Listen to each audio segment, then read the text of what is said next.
दोस्तों, आज हम देखेंगे ब्रोमाइड आयन की वैलेंसी। ब्रोमाइड आयन की वैलेंसी कितनी होती है? -1। और ब्रोमाइड आयन का फार्मूला क्या होता है? BrO negative. तो जो BrO निगेटिव है, ये क्या है? ब्रोमाइड आयन है। इसकी वैलेंसी कितनी होती है? -1 होती है। ब्रोमाइड आयन है, ब्रोमाइड आयन की वैलेंसी कितनी होती है? -1 होती है। ठीक है, ये जो ब्रोमाइड आयन है इसकी वैलेंसी कितनी होती है? -1 होती है, क्योंकि इस पर एक माइनस चार्ज होता है। और हम आज ये देखेंगे ये -1 चार्ज क्यों होता है और किस पर होता है। इसमें ब्रोमीन भी है और इसमें ऑक्सीजन भी है। आप देखेंगे ये जो ब्रोमीन है, ब्रोमीन का एटॉमिक नंबर कितना होता है? इसका एटॉमिक नंबर होता है 35 एटॉमिक नंबर होता है। मतलब इसमें इलेक्ट्रॉन कितने होंगे? 35 होंगे। तो देखिए, और इसके पहले वाली सेल में कितने इलेक्ट्रॉन होंगे? 2। दूसरी वाली सेल में कितने होंगे? 8। तीसरी वाली सेल में कितने इलेक्ट्रॉन होंगे? 18। चौथी वाली सेल में कितने होंगे? 7 इलेक्ट्रॉन होंगे। ये पहली सेल हो गई, ये दूसरी सेल हो गई, ये तीसरी सेल हो गई, ये चौथी सेल हो गई। अब ब्रोमीन है, ब्रोमीन का एटॉमिक नंबर कितना होता है? 35 होता है। इसका मतलब इसमें इलेक्ट्रॉन भी 35 होंगे। इसके पहली सेल में 2 इलेक्ट्रॉन होते हैं, दूसरी सेल में 8 इलेक्ट्रॉन होते हैं, तीसरी सेल में 18 इलेक्ट्रॉन होते हैं, चौथी सेल में 7 इलेक्ट्रॉन होते हैं। सब ब्रोमीन है, ये ब्रोमीन है। ब्रोमीन के पहले वाली सेल में कितने? 2 इलेक्ट्रॉन होंगे। दूसरी वाली सेल में कितने? 8 इलेक्ट्रॉन होंगे। तीसरी वाली सेल में कितने? 18 इलेक्ट्रॉन होंगे। और ये चौथी वाली सेल है, इसमें कितने? 7 इलेक्ट्रॉन होंगे। 4 5 6 7। अब ये सारे एटम क्या करते हैं? अपना ऑक्टेट कंप्लीट करते हैं। ऑक्टेट कंप्लीट करने का मतलब अपने बाहर वाली सेल में 8 इलेक्ट्रॉन पूरे करते हैं। कितने इलेक्ट्रॉन पूरे करते हैं? 8 इलेक्ट्रॉन। अभी इसके बाहर वाली सेल में कितने इलेक्ट्रॉन है? 7 इलेक्ट्रॉन है। 7 इलेक्ट्रॉन है। और इसको ऑक्टेट कंप्लीट करने के लिए कितने इलेक्ट्रॉन की आवश्यकता है? 1 इलेक्ट्रॉन की आवश्यकता है। ठीक है ना? तो और देखिए, अब ऑक्सीजन है, ऑक्सीजन का एटॉमिक नंबर कितना होता है? 8 होता है। तो इसका मतलब इसमें कितने इलेक्ट्रॉन होंगे? 8 इलेक्ट्रॉन होंगे। ठीक है, इसके पहली सेल में 2 इलेक्ट्रॉन, दूसरी सेल में 6 इलेक्ट्रॉन होंगे। मतलब पहली सेल में 2 इलेक्ट्रॉन, दूसरी सेल में 6 इलेक्ट्रॉन होंगे। ऑक्सीजन है, ऑक्सीजन के पहली सेल में कितने? 2 इलेक्ट्रॉन, और दूसरी सेल में कितने इलेक्ट्रॉन होंगे? 6 इलेक्ट्रॉन होंगे। ठीक है, तो अब ऑक्सीजन भी क्या करेगा? वो भी अपना ऑक्टेट कंप्लीट करेगा। अब ऑक्टेट कंप्लीट करेगा मतलब उसमें 8 इलेक्ट्रॉन होने चाहिए बाहर वाली सेल में। अब इसमें है कितने? 6 इलेक्ट्रॉन है। और इसको कितने इलेक्ट्रॉनों की आवश्यकता है? 2 इलेक्ट्रॉनों की आवश्यकता है। ठीक है, अब इसको यहाँ आप इसमें कितना? 1 इलेक्ट्रॉन की कमी है तो 1 इलेक्ट्रॉन लेगा।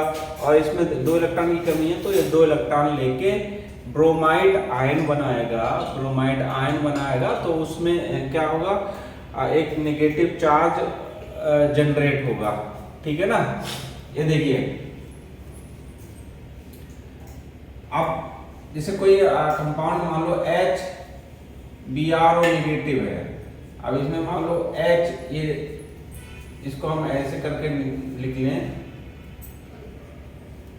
इसको Na लिख लेते हैं, सोडियम। ठीक, अब ये क्या करेगा? ये अब इसको ऐसे लिख लिया, ये सोडियम का 1 इलेक्ट्रॉन क्या करेगा? ये ले लेगा और एक सोडियम Na पॉजिटिव हो जाएगा। और ये क्या है? ब्रोमाइड आयन में कन्वर्ट हो जाएगा। जैसे NaCl होता है, तो NaCl किस में टूटता है? Na पॉजिटिव और Cl नेगेटिव में टूटता है। ठीक है ना? इसमें क्या बनता है? एक वैद्युत संयोजक बंध के द्वारा एक वैद्युत संयोजक बंध के माध्यम से जुड़े रहते हैं। ठीक है ना? अब ये क्या है, इसमें क्या है, वैद्युत संयोजक बंध है। जब ये टूटता है तो क्या करता है, एक इलेक्ट्रॉन सोडियम क्या करता है, एक इलेक्ट्रॉन क्लोरीन को दे देता है। पहले इसमें 11 इलेक्ट्रॉन होते हैं, फिर इसमें 17 इलेक्ट्रॉन, क्लोरीन में 17 इलेक्ट्रॉन होते हैं। अब इसमें क्या करेगा, जब सोडियम क्लोरीन से अलग होता है तो सोडियम क्या करेगा, एक इलेक्ट्रॉन दे देगा क्लोरीन को, तो इसमें 10 इलेक्ट्रॉन बचेंगे और इसमें इलेक्ट्रॉन हो जाएंगे 18, क्योंकि क्या करता है, क्लोरीन एक इलेक्ट्रॉन ले लेता है। तो अब जो एक इलेक्ट्रॉन देगा तो उसमें एक इलेक्ट्रॉन की कमी होगी, एक इलेक्ट्रॉन की कमी होने के कारण उस पर क्या होगा, पॉजिटिव चार्ज आ जाएगा। और क्लोरीन क्या है, एक इलेक्ट्रॉन ले रहा है, तो क्या है, एक इलेक्ट्रॉन ले रहा है तो एक इलेक्ट्रॉन उसमें बढ़ जाएगा, जब ले रहा है तो उस पर क्या है, एक निगेटिव चार्ज आ जाएगा। सेम कंडीशन उसमें भी ऐसी है, ठीक है ना। ये क्या करते हैं, ये पॉजिटिव या निगेटिव जो चार्ज आते हैं वो क्यों आते हैं, वो क्या है कि कोई भी एटम अपना ऑक्टेट कंप्लीट पूरा करना चाहता है, ठीक है ना।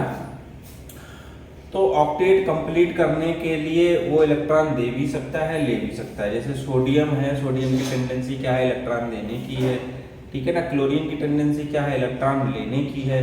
तो सोडियम क्या करता है, एक इलेक्ट्रॉन दे के अपने बाहर वाली सेल में 8 इलेक्ट्रॉन पूरे कर लेता है। क्लोरीन क्या करता है, ये क्लोरीन एक इलेक्ट्रॉन लेके आसानी से अपने बाहर वाली सेल में इलेक्ट्रॉन कंप्लीट कर लेता है। अब तुम सोचोगे कि अब ये कैसे पता चलेगा कि भाई किसको कौन सा एटम है वो इलेक्ट्रॉन देने की टेंडेंसी है या किसमें इलेक्ट्रॉन लेने की टेंडेंसी है। तो पीरियोडिक टेबल से सीखते हैं हम कि मतलब कोई भी एटम है वो अपने पड़ोस वाली इनर्ट गैस के बराबर क्या करता है, इलेक्ट्रॉन पूरा करता है, उसके बराबर क्या है, इलेक्ट्रॉनिक कॉन्फ़िगरेशन प्राप्त करना चाहता है, ठीक है।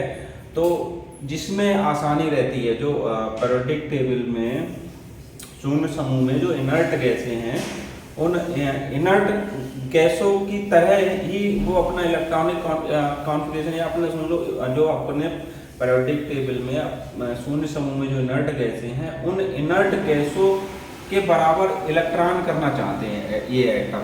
अब उसके लिए जो सुविधा होती है, पड़ोस में कौन सी इनर्ट गैस पड़ रही है, अब उसमें वो उस इनर्ट गैस का जो बराबर इलेक्ट्रॉन रहेंगे वो आसानी से लेकर या देकर, ठीक है ना, जिसका ऑक्टेट कंप्लीट हो रहा होगा या उसके बराबर इलेक्ट्रॉन पूरे हो रहे होंगे, तो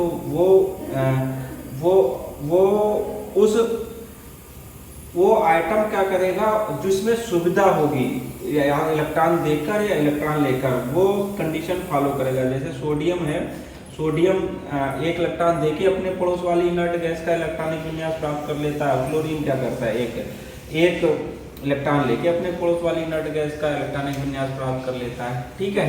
यही बेसिक फंडा है सभी में। बाकी देखिए क्या है, ये ब्रोमीन है, ये ब्रोमीन है। ब्रोमीन के बाहर वाली सेल में कितने 7 इलेक्ट्रॉन होते हैं, ठीक है ना। ब्रोमीन के बाहर वाली सेल में कितने 7 इलेक्ट्रॉन होते हैं। और ऑक्सीजन है, ऑक्सीजन के बाहर वाली सेल में कितने 6 इलेक्ट्रॉन होते हैं। ब्रोमीन के बाहर वाली सेल में कितने इलेक्ट्रॉन है, 7 इलेक्ट्रॉन है। तो अब ये सहसंयोजक बंध, ऑक्सीजन के बाहर वाली सेल में कितने 6 इलेक्ट्रॉन है। अब क्या करेगा, इसमें सहसंयोजक बंध बना लेगा, कोवेलेंट बॉन्ड बना लेगा, ठीक है ना। तो आप देखिए, आप इसने ऑक्सीजन से के इलेक्ट्रॉन से साझा कर लिया, तो इसमें क्या हुआ, एक ऑक्सीजन का भी इलेक्ट्रॉन बढ़ गया, तो इसका ऑक्टेट कंप्लीट हो गया, 8 हो गया। अब सहसंयोजक बंध में जितने इलेक्ट्रॉनों से साझा होता है, वो जैसे ऑक्सीजन के एक इलेक्ट्रॉन का इसके एक इलेक्ट्रॉन के साथ साझा हो गया, तो ये सब ये इसमें काउंट हो जाता है ऑक्सीजन के इलेक्ट्रॉनों में, और ये इसमें काउंट हो जाता है ऐसे, ठीक है। अब ब्रोमीन का क्या है, ब्रोमीन का भी एक इलेक्ट्रॉन इसमें काउंट हो जाएगा, तो ये कितना 7 हो गया। अब यहाँ पर क्या है, ब्रोमीन का तो ऑक्टेट कंप्लीट हो गया, लेकिन क्या है, इस ऑक्सीजन का कंप्लीट नहीं हुआ ऑक्टेट, ठीक है ना। ये किसका है, ब्रोमीन का ऑक्टेट है, और ये किसका है, ऑक्सीजन का ऑक्टेट है। अब यहाँ पर क्या है, अब ये एक इलेक्ट्रॉन है, ये माइनस चार्ज है, ये माइनस चार्ज इस पे, ये माइनस चार्ज भी है ना इस पे, तो एक माइनस चार्ज आ गया। इस माइनस चार्ज से क्या हुआ, एक इलेक्ट्रॉन बढ़ गया, तो ये 7 की जगह क्या हो गया, 8 हो गया। ठीक है ना। ये और ये क्यों आया, क्योंकि ये किसी कंपाउंड से अलग हुआ है होगा, तो उससे अलग होके एक इलेक्ट्रॉन ले लिया होगा। जैसे यहाँ पर क्लोरीन ने एक इलेक्ट्रॉन इसे सोडियम से छीन लिया है, वैसे इसने ब्रोमाइड आयन में ऑक्सीजन ने किसी सोडियम से या किसी और कंपाउंड से एक इलेक्ट्रॉन अलग होकर छीन लिया। तो वो इलेक्ट्रॉन क्या करता है, इसका ऑक्टेट कंप्लीट करता है। और ये दूसरे से इलेक्ट्रॉन अपना छीनता ही इसीलिए है कि इसका ऑक्टेट कंप्लीट हो जाए। ठीक है ना। और ऑक्टेट कोई भी कंपाउंड को कंप्लीट करता है स्टेबल होने के लिए। ठीक है।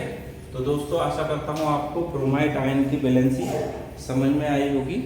ठीक है दोस्तों, धन्यवाद।